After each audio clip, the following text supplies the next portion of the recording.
আচ্ছা, তো দেখ এখানে যে থিসিস স্টেটমেন্ট যে ফার্স্টটা, how to adjust themselves in a new environment with new culture. I think এটাতে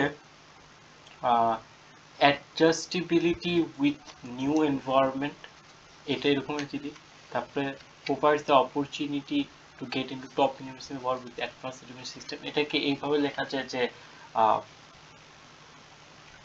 অ্যাডজাস্টিং যেহেতু লিখেছিস তাহলে এখানে অপরচুনিটি মানে এখানে যেরকম অ্যাডজাস্টিং, এইখানে এরকম সামথিং দিয়ে একটা ফ্রেজ টাইপের আর কি, মানে ফুল সেন্টেন্স না আই থিঙ্ক।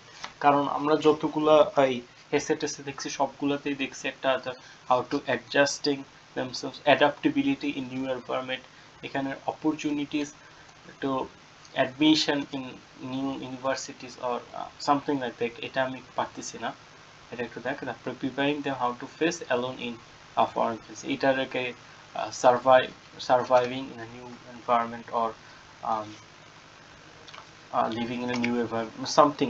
মানে আমি আর কি দেখছি এই সব, মানে ওই এসে টেসে যেগুলো এখানে আছে বইতে আছে, এখানে সবগুলোতেই যেমন একটা হলো গিয়ে যে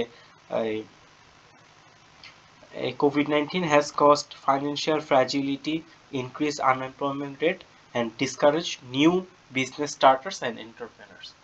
তিনটা কিন্তু একদম শর্ট শর্ট সেন্টেন্স ফ্রেজের মতন করে। সো আমার কাছে মনে হচ্ছে এইভাবে ফুল সেন্টেন্স সাথে ফ্রেজ টাইপ দিলে আর কি।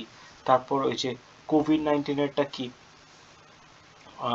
indeed the COVID-19 pandemic is a curse for mankind as it is hampering the global economy, causing loss of human life and weakening the education system. So আমার কাছে মনে হয় এই টাইপের একটু দিলে বেটার হবে আই থিঙ্ক, বাট এটাও আমি আসলে জানি না। তো একটু দেখ আর কি যদি পারিস।